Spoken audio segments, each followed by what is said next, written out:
When you look at church history, many of our people in our generation, they have no value for history.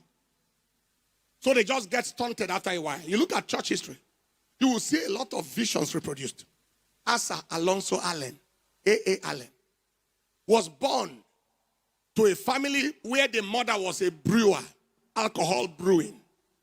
Yes, so they gave him alcohol to drink from 2 years, from 3 years.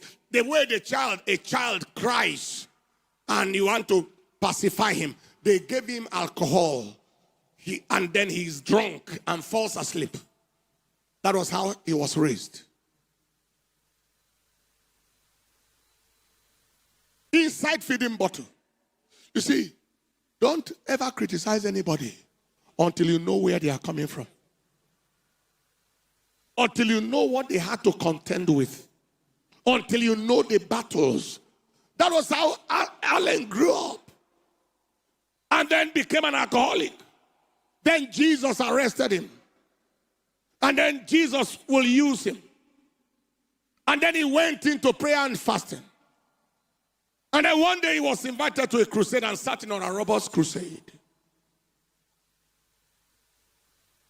And all of a sudden, he saw the move of God in Oral Roberts' meeting. All manner of manifestations. And the voice of the Lord told him right in that meeting, you are going to function like this. You will operate like this. You will operate. You will function. From the inspiration of what he saw in Oral Roberts' ministry. Allen did not just function like Oral Roberts. Allen went too radical. Allen began to pray for amputated legs, for legs to grow out. And they grew out. If I begin to tell you about Allen today, we won't live here. Some of the most rugged ministrations. He prayed for a woman that was about 400 pounds weight that became overweight because of a metabolic condition.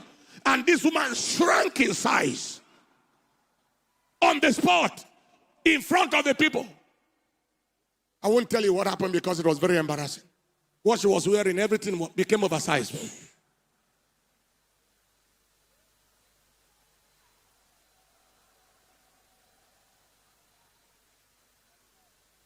There are people, maybe I'll leave some of it till tomorrow.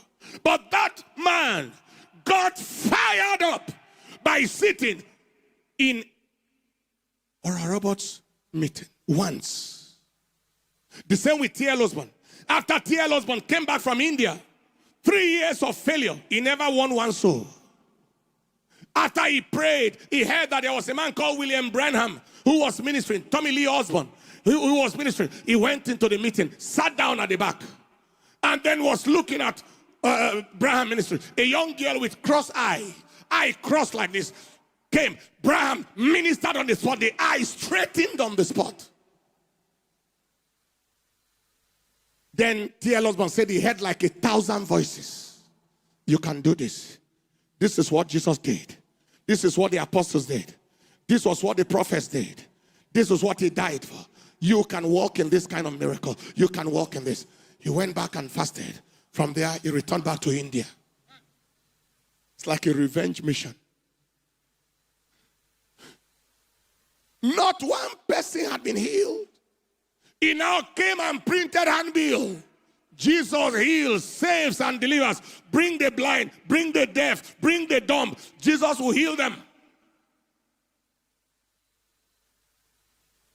When he placed the handbill, about 50,000 Indians arrived with the worst of afflictions.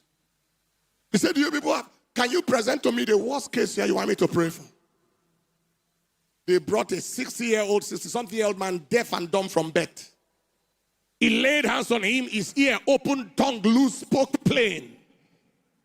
For 3 years, he couldn't win one soul. But today, he said, how many of you want to give your life?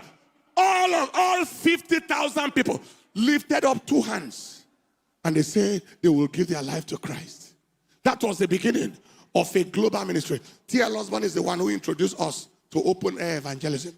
He was the first one that did a crusade in a field.